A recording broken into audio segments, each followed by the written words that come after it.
Hey my all beautiful hearts, welcome back to my channel. I hope so आप लोग अच्छे हो and healthy हो। सो आज मैं फिर से आ गई अब सबके लिए और एक न्यू पॉपुलर बांग्लादेशी नोवेल लेके, जिसका रैंकिंग है अभी 10 out of 10, जो कि फ़िलहाल कुछ ही टाइम पहले ही ये स्टोरी ख़त्म हुआ है।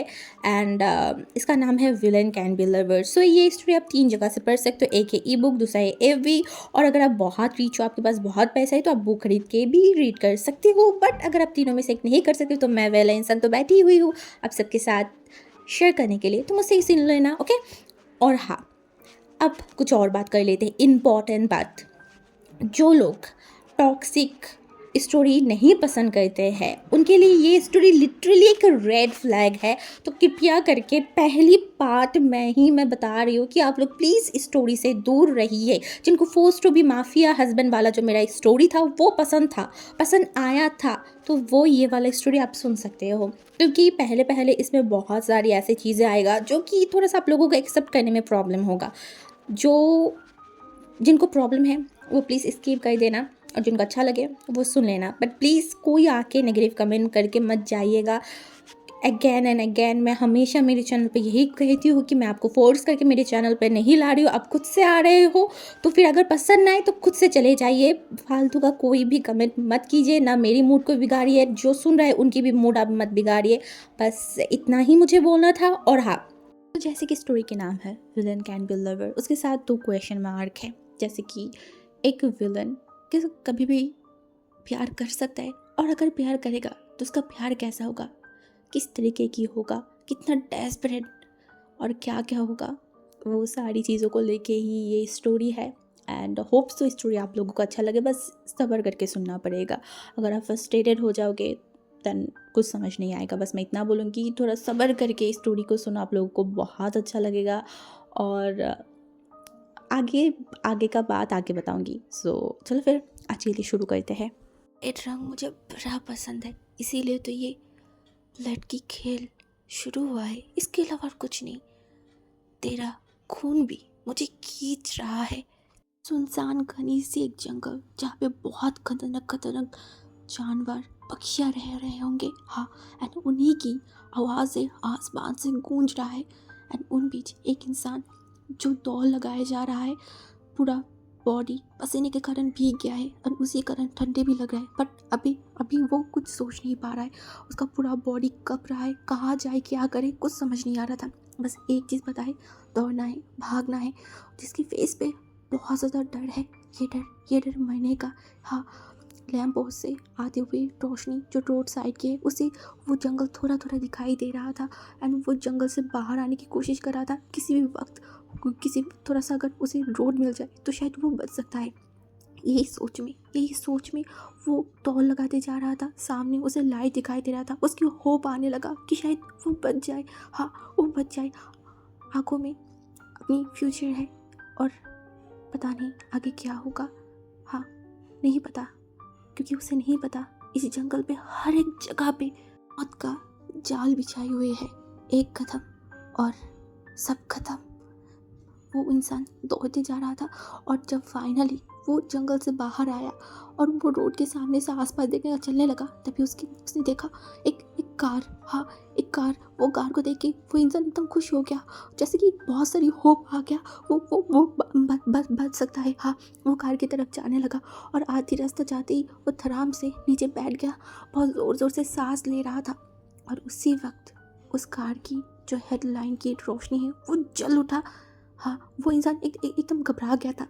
एंड कुछ ही वक्त में आसपास से बहुत सारी ब्लैक मर्सिडीज आके उसे एकदम घेर लिया था, उसे ब्लॉक कर लिया था। और तभी वो जो कार की लाइट जला था, उसके इंजन से बहुत ज़ोर से साउंड आ रहा था। वो इंसान तुरंत अपने कानों को एकदम एकदम पकड़ लिया था, और उस जंगल की जितनी भी पक्षियाँ था जो सोया हुआ था, वो सारे अब उड़ने लगे एकदम से। वो सीन किसी भी इंसान की दिल को स्टॉप कर दे सकता है। वो इंसान भी डर गया, उसे कुछ समझ ही नहीं आ रहा है कि क्या हो रहा है उसके साथ। और ऊपर से वो कार की लाइट अब बंद हो रहा है और चल रहा है, बंद हो रहा है, चल रहा है, जैसे कि कोई चीज़ उसे बताना चाहता है। हाँ, कोई, बट क्या।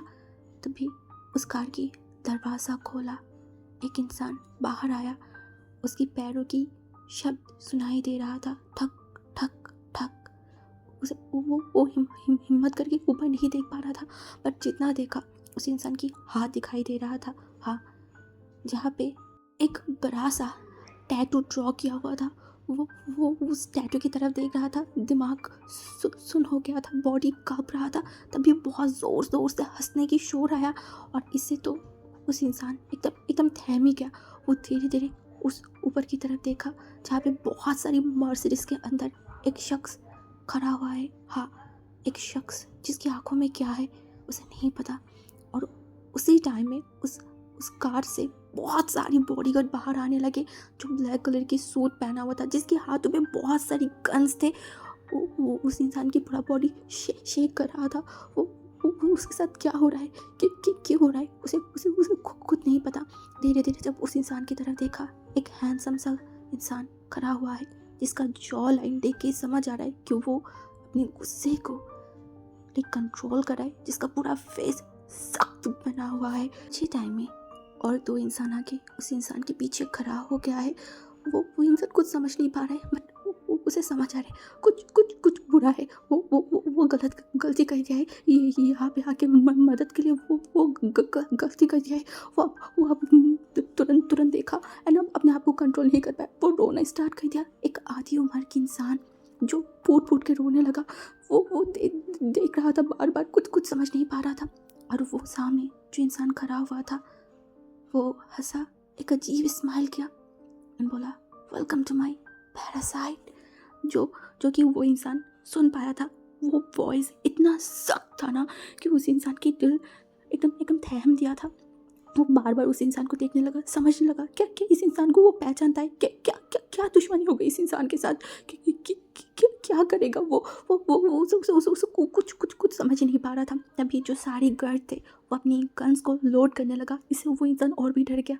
और ऊपर से जो सामने खड़ा हुआ था वो इंसान आराम से अपनी वो टैटू वाले हाथों को ऊपर किया और अपने बालों पे स्लाइड करने लगा, जिसका फेस अभी भी बहुत सख्त भरा हुआ था। आंखों में कुछ तो था जो कोई भी देखे डर जाएगा। ये इंसान चाहता क्या है उसे? वो इंसान कब बाती बोला, कौन हो आप लोग? मैंने अब क्या किया है? हाँ, बट वो कुछ बोल नहीं रहा था कोई भी, इसीलिए वो फिर से टूटे हुए वॉइस के साथ देखिए मुझे जाने दीजिए। कल मेरी बेटी की शादी, प्लीज़ मुझे जाने दीजिए। वो इंसान थोड़ा सा झुका उस इंसान की तरफ, डेविलिश स्माइल किया एंड पूरे जंगल की तरफ एक बार देखा और बोला, तू जानना चाहता है? हाँ, मैं कौन हूँ तू जानना चाहता है? उसने बोला, हाँ मैं चाहती हूँ। कौन है आप? मैं उसे बोला, क्या हुआ, बचना चाहता है? हाँ, बचना चाहता है, यहाँ से भागना चाहता है? उसे बोला, हाँ मैं बचना चाहती हूँ, प्लीज़ मुझे जाने दीजिए। मैंने आपका क्या बिगाड़ा है? उस इंसान ने देखा, अपनी गहरी आंखों से देखा और उसके बाद बोला, लाताओ मोर्ते, जो कि इटालियन शब्द है और उसका मतलब है मैं तेरी मौत हूँ। तो ये इंसान नहीं समझा उस इटालियन शब्द को। वो नहीं कैच कर पाया, वो समझ नहीं पाया। वो उस इंसान की तरफ देखने लगा और इंसान अगेन हंसने लगा अजीब तरीके से। तभी एक गार्ड एक शीशी की बोतल उसके पास लेके आया और उसने उस बोतल की तरफ देखा, उसके ढक्कन को खोला तो उस बोतल से धुआं जैसे उड़ने लगा। वो था एक एसिड। वो बिना बोले उस इंसान के हाथों के ऊपर वो एसिड डाल दिया। वो इंसान अपनी सारी ताकत लगा के चिल्लाने लगा अगेन। उस जंगल की जितनी भी पक्षियाँ था उड़ने लगा उनकी सर के ऊपर से। वो सीन सबसे डरावना था। बट वो इंसान, उस इंसान की ये चिल्लाने से शायद उसे सेटिस्फैक्शन फील हो रहा था, उसे खुशी फील हो रहा था। वो आंखों से इशारा किया। तभी एक बॉडीगार्ड तुरंत जाके उसके मुंह को पकड़ लिया। एसिड कोई ऐसे वैसे एसिड नहीं है, यह फ्लो एंटीमोरिनिक एसिड। हाँ, ये सबसे शक्तिशाली एसिड में से एक है जिसकी हाइड्रोजन की मात्रा सबसे ज़्यादा है। एंड इसकी स्पेशलिटी यही है, अगर एक बार इंसानों की बॉडी के अंदर लग जाए तो वहाँ की मांस को एकदम गला देता है। हाँ, जैसे कि अभी उस इंसान की हाथों में कोई मांस है ही नहीं, सिर्फ वो हड्डियाँ दिखाई दे रहा है और वो इंसान पागोली की तरफ कर रहा था। फिर से वो इंसान इशारा किया और उसके पीछे जो बॉडीगार्ड था उसमें से एक बॉडीगार्ड गया। उसके हाथों में एक चाकू था उस इंसान के गले के अंदर पकड़ा एंड एकदम खींच दिया। कुछ ही मिनट पे, कुछ ही सेकंड में वहाँ पे ब्लड निकलने लगा एंड 2 बॉडीगार्ड जो उनको पकड़ के रखा था छोड़ दिया और वो एकदम मिट्टी में गिर गया। हाँ, अब इतनी सारी इंसान वहाँ पे खड़े हुए थे, किसी के मन में भी थोड़ा सा डर नहीं था ऐसे जीते जागते एक इंसान को ऐसे मार डाला, जैसे कि ये उनकी रोज़ का खेल है। ये मौत का खेल रोज़ का ही है, इसीलिए तो किसी के फॉरहेड पे एक शिकन तक नहीं है। वो इंसान जो कि अपनी बॉडीगार्ड की तरफ देखा और अपनी गंभीर वॉइस में बोला, इस इंसान को अच्छे से पैक करो और असली जगह पे इसे भेज दो। ये बोलते हुए वो अपनी कार में जाके बैठ गया एंड तुरंत वो 2 बॉडीगार्ड भी कार में जाके बैठ गया। एक तो कार स्टार्ट किया, दूसरा टिश्यू से अपनी हाथों को उस ब्लड को क्लीन करने लगा। तब उसने देखकर बोला, बॉस इस लाश को हम सही जगह पे भेज देंगे, कल तक तो पहुंच ही जाएगा और आज मतलब 6 बजे हमारी फ़्लाइट है, तो क्या हम चले? उस इंसान जो देखा बाहर की तरफ और गंभीर वॉइस में बोला, इस बार मैं अपने हाथों से सबको ख़त्म करूँगी, उसके बाद ही जाऊँगा। उन दोनों ने जिस अपनी सर को हिलाया और कार चलाने पे ध्यान दिया, सुबह होने लगा। बट सुबह होते ही आसमान एकदम काली पड़ गई और आसमान टूट के बारिश होने लगा। 3 घंटे से बारिश होते ही जा रहा है, रुकने का कोई नाम ही नहीं है। आसपास से जो रोड है वहाँ पे पानी के कारण रास्ता ब्लॉक होते जा रहा है और जो सामने बैठा हुआ था एक बॉडीगार्ड जिसका नाम है मोशन्नू, उसे बहुत इरिटेटिंग फील हो रहा था। वो एक इटालियन सिटीजन है, उसके पापा चाइनीज़ है बट वो कभी चाइना आया नहीं। जब से वो इस प्रोफेशन में आया है उसके बाद वो 2 बार चाइना है। इसके अलावा उसे चाइना का लोग, चाइना की भाषाएं कुछ भी नहीं पसंद, कुछ भी नहीं। उसका उम्र अभी ऑलमोस्ट 30 ईयर्स है। वो पहले कुछ और काम करता था, वो भी ब्लैक काम, हाँ ड्रग के साथ, ड्रग सप्लाई के साथ वो जुड़ा हुआ था। अभी तक उसके ऊपर एक भी पुलिस केस नहीं आया है। पहले जो काम वो चुप छुपा के करता था पिछले 8 साल से वो खुलेआम कर रहा है। किसी का हिम्मत नहीं है कि कोई उसे रोक टोक लगाए और ना कोई उसे कुछ कर पाए। कैसे करेगा? क्योंकि अभी जो वो कर रहा है वो कोई नॉर्मल इंसान के साथ नहीं कर रहा है। एक माफिया, बहुत डेंजरस माफिया, लान वांग जी जो कि उसका बॉस है, जिसे पूरा दुनिया डरता है, उसके साथ जो है जिन जुशेन जो कि चाइना का ही है। हाँ, वो चाइना में ही रहता था बट पिछले 8 साल पहले वो इटली चला गया था। एक्चुअली उसे बुलाया गया था इसी गैंग की मेंबर बनने के लिए, जिसे बहुत पैसा चाहिए था और साथ में बदला लेना था कुछ लोगों से, और ये टीम उसे उसका बदला लेने पे मदद किया और उसके बाद वो इस टीम के साथ ही जुड़ गया है। वो दोनों बहुत ज़्यादा लॉयल है, वांग जी के लिए अपना जान दे भी सकता है और ले भी सकता है। बारिश के कारण जो रोड है वो कहीं ना कहीं ब्लॉक हो गया है। इसी कारण जो मोशनु था वो गूगल में देख के, वो गूगल मैप में देख के वो शॉर्टकट रोड लिया है, जैसे कि गलिया, हाँ वहाँ से वो कार को चलाना स्टार्ट कर दिया। बट कुछ टाइम आगे जाते उनका कार रुक गया और वांग जी का दिमाग ख़राब हो गया। वो उन दोनों की तरफ देखा तो जो शुअनु था वो अपनी स्लाइपर को निकला, बोला बॉस मैं अभी कॉल कर रही हूँ, अभी कार आ जाएगा। आने वांग जी एक लंबा सा ब्रेक लिया एंड उसके बाद उसका जो टैब है वहाँ पे कुछ करने लगा। उसका फोकस वहीं पे ही था। दूसरी तरफ जो हमारी मोशन था वो कहीं ना कहीं चाइना की वेदर, चाइना की चीज़ों से वो मैच नहीं कर पा रहा है, क्योंकि वो हमेशा से दिल्ली में था। वहाँ की वेदर से वो थोड़ा सा कर पा रहा था। उसको लिए यहाँ की वेदर बहुत ज़्यादा परेशान था। उसका गला बैठ गया है, वो बार बार खांस रहा था, उसे पानी चाहिए। बट पूरा जो कार है ढूंढ लिया, कहीं पे भी एक बूंद पानी भी उसे नहीं मिला। आसपास देखा तो सारी शॉप वगैरह भी इतनी सुबह 6 बजे बंद ही है। भी वो अगेन आसपास देखने लगा, तभी उसकी आंखें बड़ी बड़ी हो गई। वो बिलीव नहीं कर पाई और बोल उठा। रेड हेयर जो जिन जुशन था वो उसकी तरफ देखने लगा, क्या? एंड जो मोशन था वो ऐसे दिलाया जैसे कि वो भूत देख लिया है, तो वो तुरंत इशारे करने बोला, देख। एंड उन दोनों की ऐसे बातों से लान भांग जी अपने टैब से नज़र हटा के उनकी तरफ देखा एंड उसके बाद बाहर की तरफ देखा। क्या चाइना की ओमेगाओ की बाल रेड होता है? स्ट्रेंज, आज से पहले तो मैंने नहीं देखा। क्योंकि मोशानो के लिए तो ये न्यू है। हाँ, इससे पहले वो एक बार आगे आए वांग जी के साथ ही, बट इससे पहले उसने नहीं देखा। वांग जी एक बार उसकी तरफ देखा और उसके बाद अपनी आंखों को हटा लिया एंड फिर से टैब की तरफ देखने लगा एंड वो दोनों एक दूसरे की तरफ देखे। कार की दरवाज़ा लाइक खिड़की जो था ना उसे नीचे किया एंड जोर से चिल्ला के उस ओमेगा की अटेंशन लेना चाहता था, क्योंकि बहुत ज़ोर से बारिश हो रहा है तो वो लोग थोड़ा कंफ्यूज थे कि वो सुनेगा या नहीं।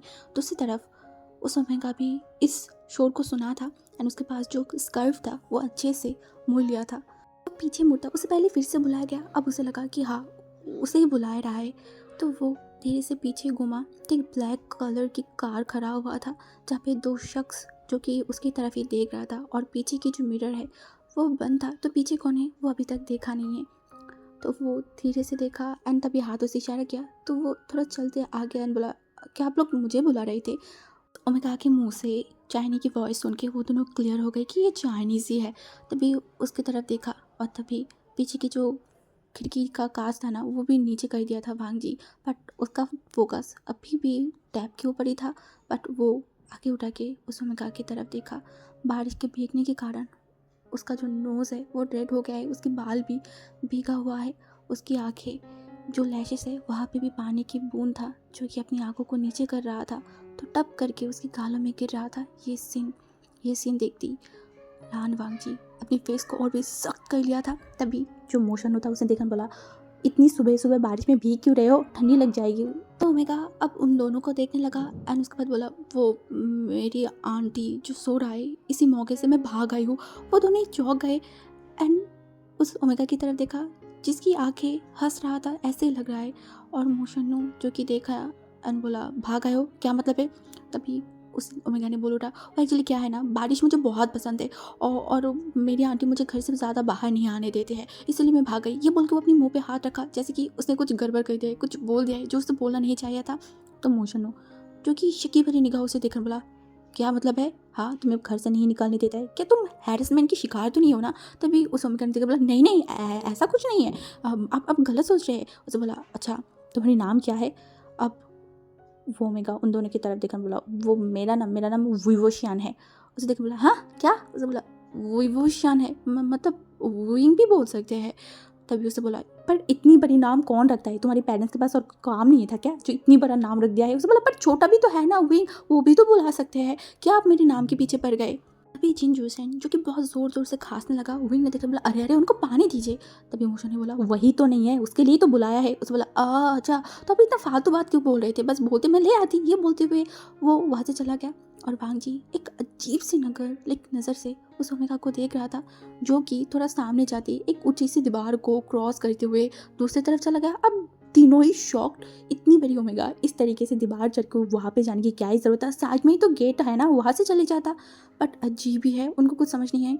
जस्ट 3 से 4 मिनट बाद वो एक बोतल लेके आया एंड आगे बढ़ाया और तभी जो तीन जोशन पानी को पिया, अपने आप को शांत किया, मोशन ने भी पिया एंड उसके बाद वो उस बोतल की तरफ देखा और अपनी जो ब्लैक पर्स था ना उसको खोला एंड कुछ पैसा बाहर निकाला एंड वहीं के सामने रखा। वहीं जिसके फेस पे अभी तक एक शरारती लुक था, एक बचपना था, वो फेस तुरंत सख्त पड़ गया जैसे कि सेल्फ रिस्पेक्ट। उसने देखा और कुछ नहीं बोला, जस्ट वहाँ से चला गया, पैसा भी नहीं लिया। वो दोनों ही शौक थे। बट तभी कुछ गार्ड वहाँ पे आ गए दूसरा कार लेके, तो वो तीनों उतर गए और उस कार में बैठ गए। और मोशनु जो कार चलाते जा रहा था बोला, पता नहीं ऐसे अजीब सा नाम इस ओमेगा का रखा किसने है, इतना बड़ा विवोशन, मुझे तो मतलब प्रोनाउंस करने में भी दांत टूट जाएगा। तभी जिनजूशन बोल उठा, तो तू ही रख दे। उसे बोला, क्या? तभी जिनजूशन ने बोला, नाम। एंड तभी उन दोनों के कानों में आया रेड। दोनों एक दूसरे की तरफ देखा और वांग जी की तरफ देखा। वांग जी जिसका नज़र अब बाहर की तरफ था, दोनों ही नहीं समझे। सडनली वांग जी ने रेड क्यों बोला, क्योंकि रेड का मतलब अगर वो दोनों अपनी लैंग्वेज में सोचे तो कुछ और है। वो दोनों एक दूसरे की तरफ देखा, कुछ समझा नहीं। क्या वो लोग जो समझा है वही है? हमारी नींद की फ़ायदा उठा के कहाँ पे मुंह काला करने गया था? हाँ, सुबह सुबह ये बोल के एक ज़ोर से थप्पड़ लगा मैडम ये विंग के गालों पे एंड विंग धड़ाम से जाके नीचे गिरा जिसकी आंखों से अब आंसू आ रहा था। और तभी जो जियांग चेंग था ये शोर शराबे से उसका नींद टूट गया था। बाहर आते विंग की ये हालत देख के वो हंसने लगा और नीचे गिरने के कारण विंग का जो स्कार्फ था जो बारिश के भीजने के कारण उसका बॉडी के साथ लगा हुआ था वो थोड़ा गिर गया और जियांग चैंग वहाँ पे अजीब तरीके से देखा, जिससे विंग का दिमाग ख़राब हो गया। वो कुछ बोल रहा, तभी जो कि मिस्टर जियांग था वो उनकी वाइफ की तरफ देखा और चिल्ला के बोला, उसको मार क्यों रहे हो? हाँ, सुबह सुबह तुम्हें ये सब हरकतें करते हुए शर्म नहीं आ रहा है क्या? तभी मैडम यू चिल्ला के बोला, खबरदार खबरदार मेरे ऊपर चिल्लाना मत और मुझे ये आंखें मत दिखाइए। आपको ये विंग से पूछना चाहिए। हाँ, ये कहा गया था सुबह सुबह? हाँ, किसके साथ मुंह काला करने गया था जो सुबह सुबह इस तरीके से नहाया है और ऊपर से फ्रिज से जाके पानी लेके कहाँ पे गया था? हाँ, कहाँ पे? पूछिए इससे। इसको थोड़ा सा भी शर्म नहीं है? हमारी नींद की फ़ायदा उठा के पता नहीं कहाँ पे चला गया। जियांग फैमिया जो कि विंग की तरफ देखा, विंग को शर्म के मारे वो अपनी सर को ऊपर नहीं कर पा रहा था। उसके गाल पे भी थप्पड़ की उंगली के निशान पड़ गया था। तभी बहुत सारी कार उनके दरवाजे के सामने आके रुका, जिसकी शोर से विंग एंड सब लोग बाहर की तरफ देखे। जो जियांग फैमिया था वो थोड़ा सा मेन दरवाजे के पास गया और बाहर की तरफ देखा तो बहुत सारी कार खड़ा हुआ था। मर्सिडीज, एक नहीं दो नहीं, सात मर्सिडीज खड़ा हुआ था एंड एक एक करके ब्लैक कलर की कपड़े पहने हुए लोग बाहर आते जा रहे थे, जिनके हाथों में गन्स था, वो भी बड़े बड़े, किसी को समझ नहीं आ रहा था। और तभी दो शख्स एक कार से उतरा एंड उसके बाद दरवाज़ा खोला तो एक इंसान बाहर आया। वो था लान वांग जी, जो पैरों से लेके सर तक ब्लैक कपड़ों से ढका हुआ था और वो धीरे धीरे उस घर के आगे जा रहा था, जिसकी चलना, जिसके हर एक मूव जियांग फैमिया के अंदर शिवर कर उठा था। वो अपनी लाइबा को निकला एंड देखा एंड थोड़ा जोर से बोला, कौन है आप लोग और यहाँ क्या कर रहे हैं? I am gangster. अभी धूप खिलने लगा है। सुबह जो कि इतनी ज़ोर से बारिश हुआ था अब नहीं है। 11 बज रहा है।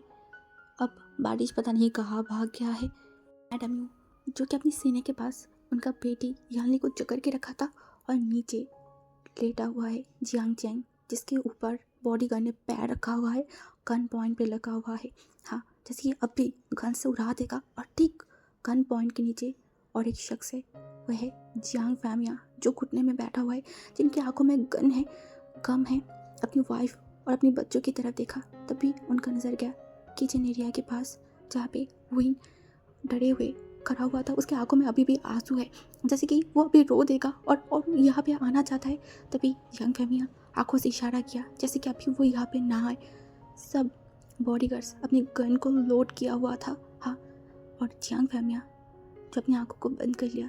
हाँ, शायद अभी यहाँ पे उनको मार दिया जाएगा। जस्ट गन शूट करने ही वाला था, विंग चिल्लाया एंड दौड़ के उसके अंकल के पास आया एंड उनको एकदम जकड़ लिया एंड तभी विंग को देख के लान वांग जी के फेस पे एक अजीब से स्माइल आ गया और बॉडीगार्ड एकदम जियांग फैमिया से विंग को एकदम अलग कर दिया था, एकदम उसको खींचते ही।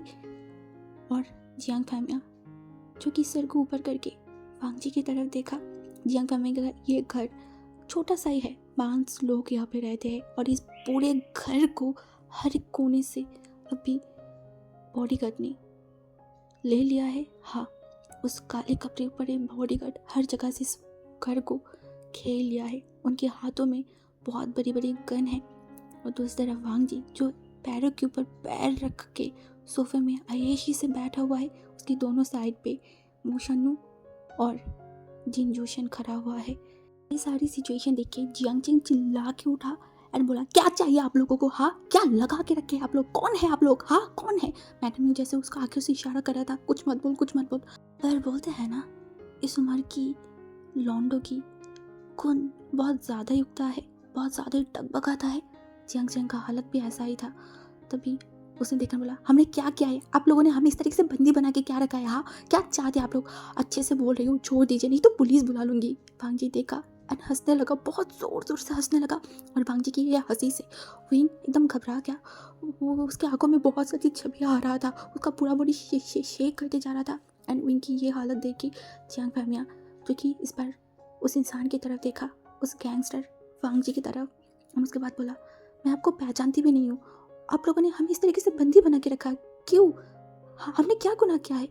बताइए हमें। वांग जी अपनी हंसी को रोका और अपनी सनग्लास आंखों से खोला और सामने रखा एंड मोशनु की इशारा किया। मोशनु तुरंत उस सनग्लास को उठाया एंड जिन जोशन एक फाइल को आगे बढ़ाया जो कि एक कैसीनो की लोगो लगाया हुआ था। हाँ, वो लोगो देखते ही जियांग चैंग का फेस एकदम सुन पड़ गया था। हाँ, वो एकदम चुप हो गया था, जैसे कि वो कुछ बोल नहीं पा रहा है।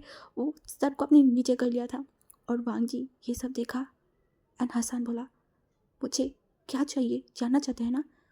पैसा चाहिए मुझे, पैसा। पैसा? कैसे पैसा? हमने तो आपसे कोई पैसा नहीं लिया। वांग जी जो कि जियांग फैमिली की तरफ देखा और आराम से अपनी पूरे बॉडी को उस सोफे के अंदर एकदम ऐसे बैग लगाया एंड अपनी आंखों से इशारा किया। वो बॉडीगार्ड जो कि जियांग जेंग की एकदम बहुत जोर से लात मारा एंड ये देख के मैडम ने रोना स्टार्ट कर दिया। और अपने बेटे को इस तरीके से मार खाते हुए देख के जियांग फैमिली ने देखकर बोला, अब आप उसे छोड़ दीजिए, हमने आपका क्या बिगाड़ा है, आप ऐसा क्यों कर रहे हैं? हाँ जी कोई भी जवाब नहीं दिया। वो जियांग जेंग की तरफ देखा और जियांग जेंग को समझ आ गई, लान बांग जी या फिर ये माफिया उसके मुंह से सुनना चाहता है और अब उसे उसका मुंह खोलना ही पड़ेगा। अपनी आंखों को बंद किया, उसके बाद खोलन बोला, रॉयल कैसीनो आपका है? अब आई वांग जी के फेस पे एक हंसी। जी जो बस सबके तरफ देखा और जियांग जिन की आंखों की तरफ देखा जहाँ पर डर है सच्चाई बाहर आने की। और यही डर तो वांग जी लोगों की आंखों में देखना चाहता है, जिसे देख के उसे सुकून मिलता है, बहुत बहुत ज़्यादा सुकून। दूसरी तरफ जियांग फैमिया जो कि देखा अपनी बेटी की तरफ, जिनको जिनको कुछ बिलीव नहीं हो रहा था, वो देखा बोला, तुम कैसे न जाने थे? हाँ चेंग चेंग जो चुप था अब उनका दिमाग खराब हो गया। वो मैडम यू की तरफ देखा, चिल्ला के बोला, ये तुम्हारा बेटा, तुमने इस तरीके से इसकी परवरिश किया है? हाँ जब भी मैं कुछ बोलती थी तुम मुझे चुप करवा देते थे, और तुम्हारा बेटा मेरे नाम को, मेरी परवरिश को, मेरे पैसे को बर्बाद करते हुए कैसे न चाहता था? हाँ मुझे तो इसको अपना बेटा बोलते हुए भी शर्म आ रहा है। वांग जी देखा बोला, आ कोई मेलो ड्रामा नहीं, यहाँ पे मैं कोई मेलो ड्रामा नहीं देखने आई हूँ। वांग जी की बातों से गर्ड ने अब सबकी फोrehead पे गन तक कर लिया था और जो याली था वो अपनी मम्मी को पकड़ के रो रहा है।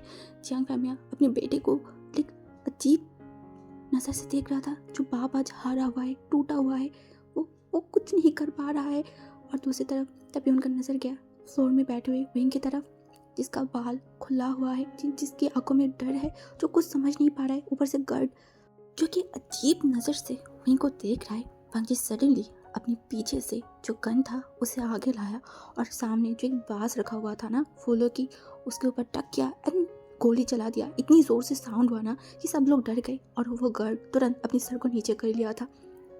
जो मैडम यू था वो रो रहा है क्योंकि जियांग जेंग की नोज से ब्लीडिंग होते जा रहा था। जियांग जेंग सोचने लगा, पुरानी दिन की बात है, वो बचपन से ही बहुत बिगड़ा हुआ चाइल्ड है। हाँ हर तरीके के नशा वगैरह सो करता रहता था। उसकी ये 23 ईयर्स ओल्ड में उसने हर एक नशा कर लिया। नशे से धीरे धीरे वो कैसीनो जाने लगा, वहाँ पे वो सब करने लगा।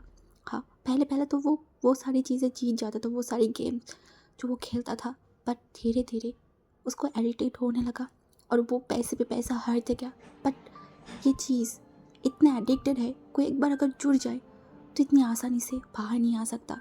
जियांग जेंग का हालत भी ऐसा है, पैसा हारते हारते आसमान की छूने लगा है, बट उसमें उसका कोई ध्यान ही नहीं।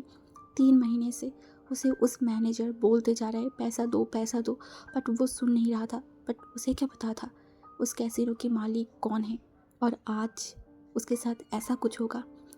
सबको ऐसे चुप होते देख के वांग जी को अब गुस्सा आ रहा था। उसे 2 चीज़ से सख्त नफरत है, ज़्यादा बोलने वाला और टाइम वेस्ट करने वाले लोगों से उसे बहुत ज़्यादा नफरत है। अभी उसको गुस्सा आ रहा था, गुस्से के कारण उसका जो नोज़ है वो फूलते जा रहा था।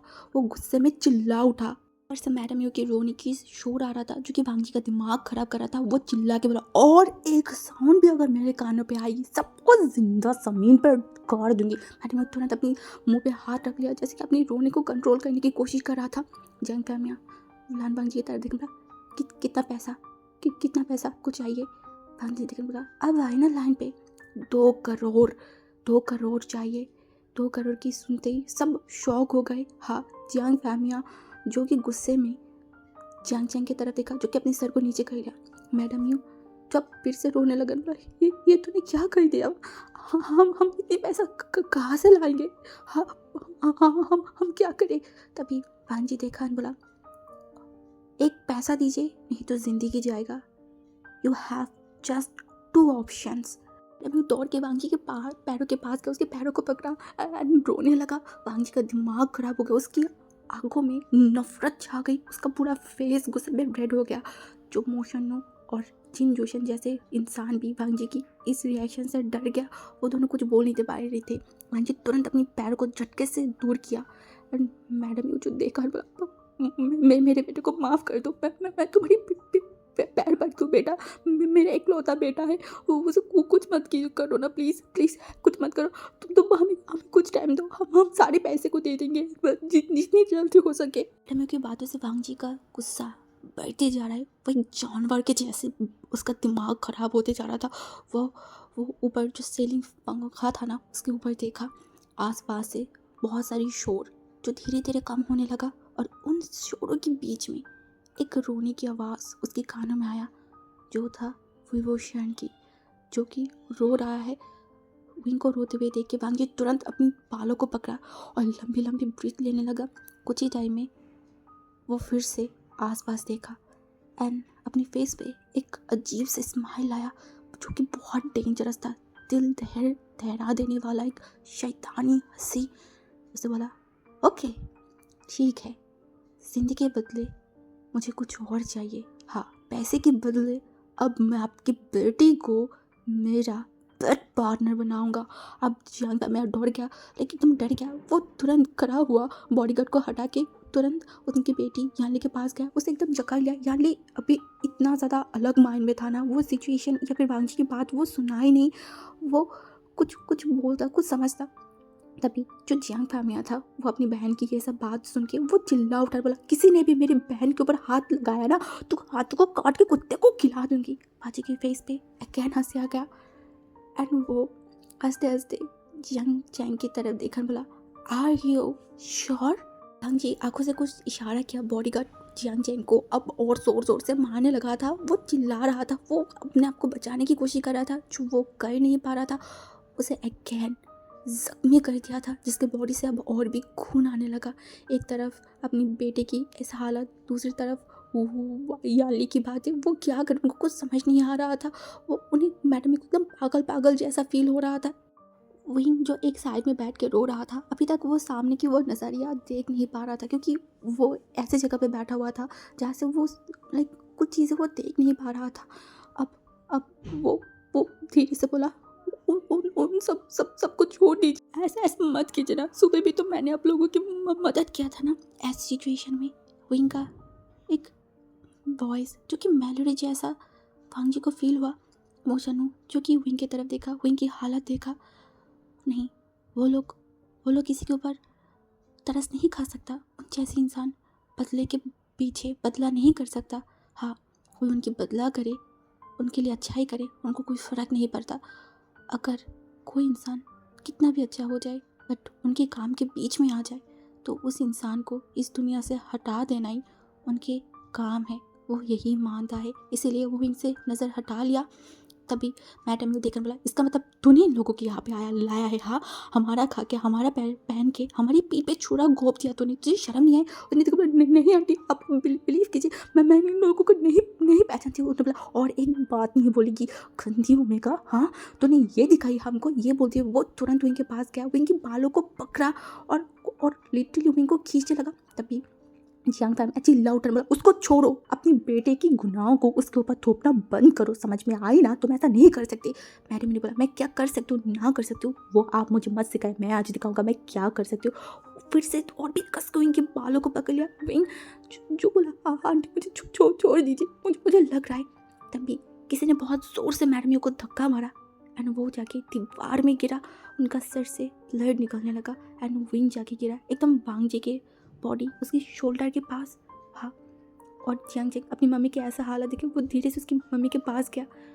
जियांग फैमिया क्या करे, उन्हें कुछ समझ नहीं आ रहा था। उनका वाइफ, उनके बच्चे, किसको छोड़ के किसको बचाए। वो अपनी आंखों में सब कुछ ब्लर दिखते जा रहा था, क्योंकि आंखों में आंसू है। वो अपनी पूरी ज़िंदगी इज्जत से बिताया है, कभी भी बुरा काम नहीं किया, और आज आके ऐसे दिन देखना पड़ा है, वो भी उनके बेटे के कारण। इस उम्र में आके कोई भी फादर इतना बेइज्जती, इतना दर्द नहीं झेल सकता, कभी भी नहीं। वांगजी गुस्से में तिलमिला रहा था, उसकी आंखें लाइक जल रहा था, ऐसा लग रहा था। वो विंग को अपनी सीने के अंदर एकदम दबोच लिया था और एक हाथ में वो विंग को पकड़ा रखा था, दूसरे हाथ में उसका गन था। मैडम यू के सिर से खून निकलते जा रहा था। मैडम यू को धक्का मारा ना तो वो जाके गिरा एंड उनका सर लगा दीवार में, तो उसका ब्लड जो है ना एकदम उछल के वांग जी के पास आके लगा था। हाँ, वांग जी के फेस में, और साथ में विंग का भी। विंग का पूरा बॉडी कँपा रहा था।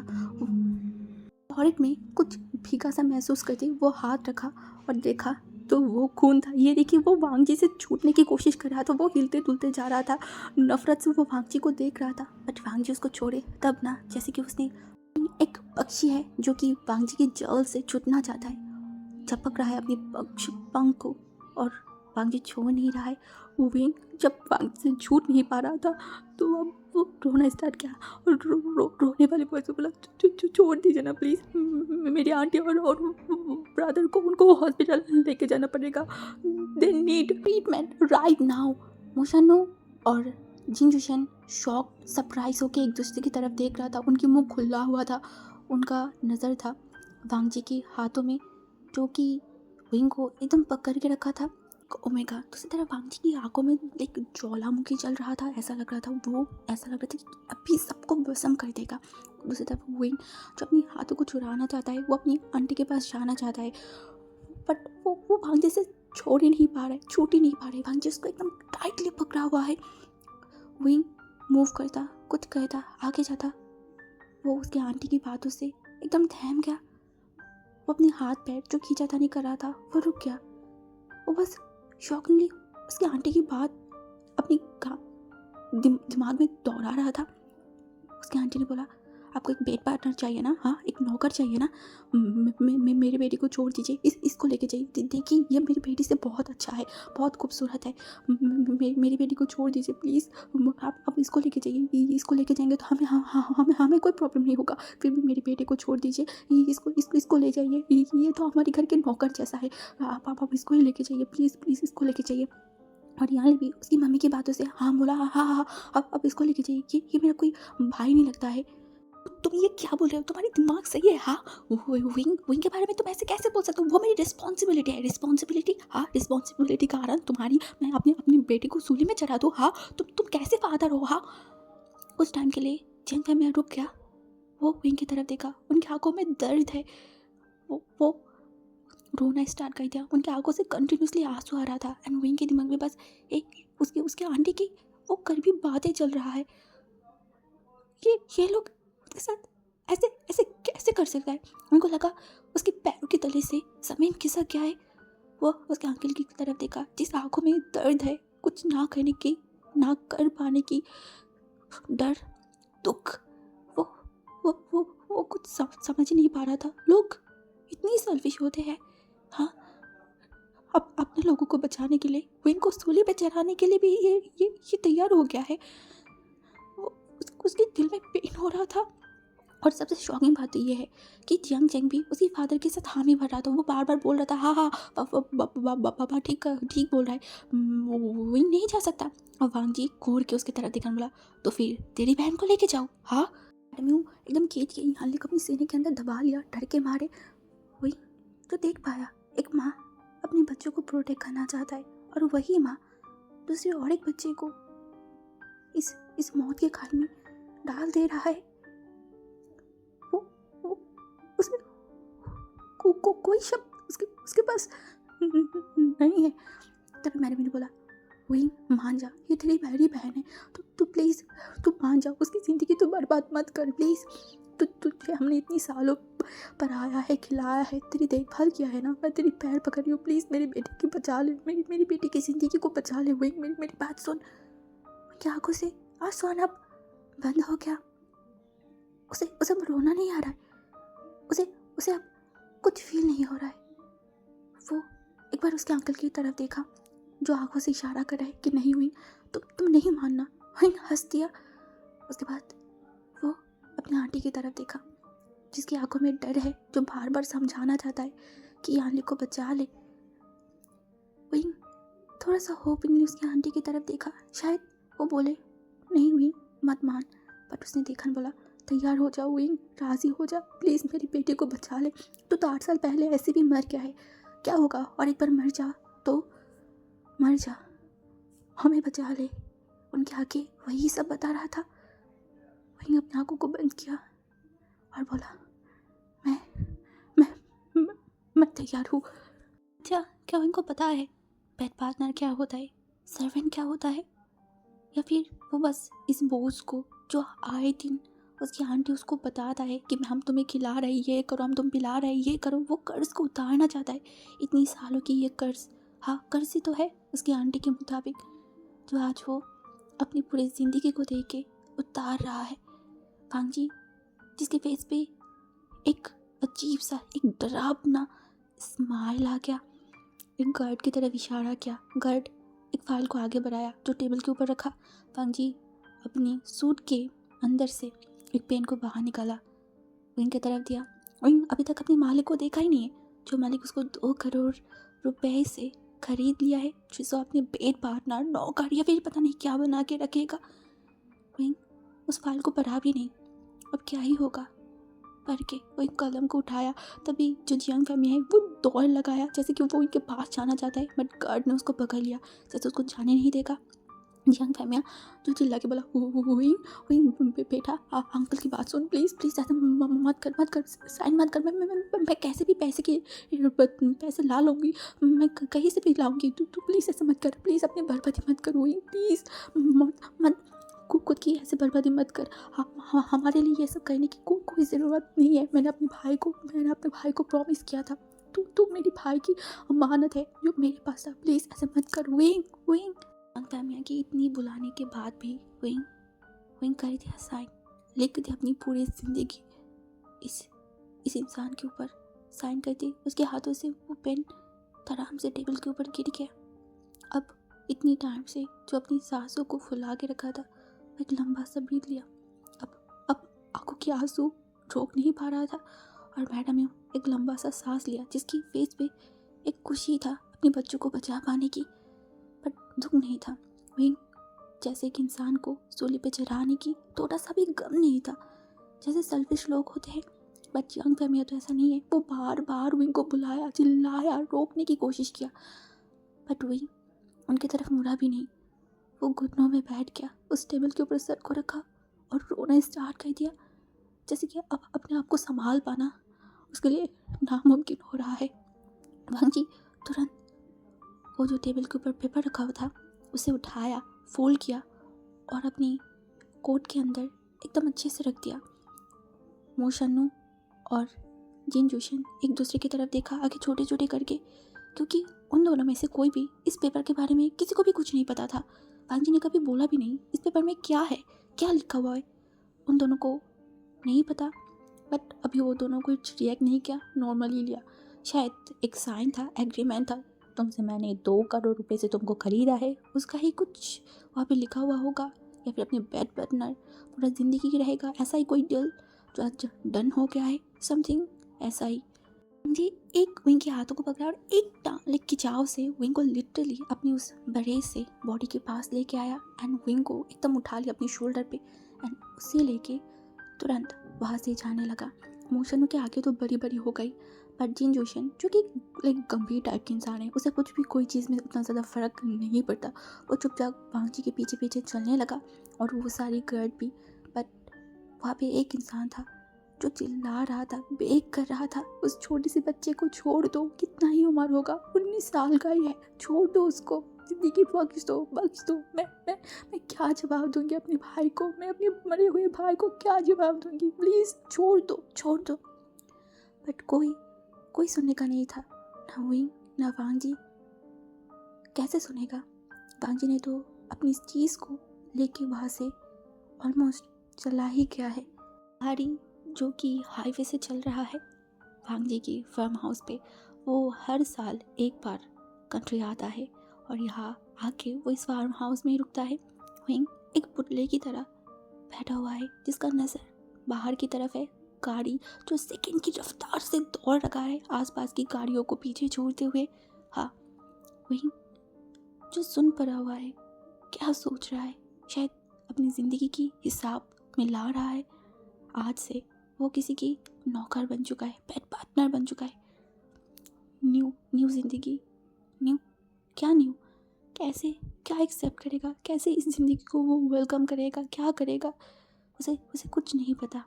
उसका आगे का ज़िंदगी क्या होगा, कैसे होगा, वो कैसे ये सब एक्सेप्ट करेगा, उसे कुछ नहीं पता। उसे तो अब तक यही नहीं समझ आ रहा है पेट पार्टनर का मतलब क्या है, कैसे कैसे वो इस ज़िंदगी को एक्सेप्ट करेगा, नहीं पता। जो मोशन है वो बार बार फ्रंट मिरर से वांगचू को देख रहा है, जो कि अपनी टैब में एकदम ध्यान लगाए कुछ कर रहा है। उसके बाद उसका नज़र गया उस पास में बैठे हुए ओमेगा के ऊपर। ऐसा लग रहा है कि जिसका बॉडी में अब जान ही नहीं है। हाँ, जो ओमेगा को सुबह देखा था हंसते, बारिश में भीगते हुए, खिलखिलाते हुए, अब ऐसा लग रहा है कि वो एक पुतला है जिसको बैठाया गया है और वो वैसे ही बैठा हुआ है, ना हिल रहा है ना कुछ कर रहा है। बस कुछ टाइम बाद अपने पलकों को झपकाने के अलावा कुछ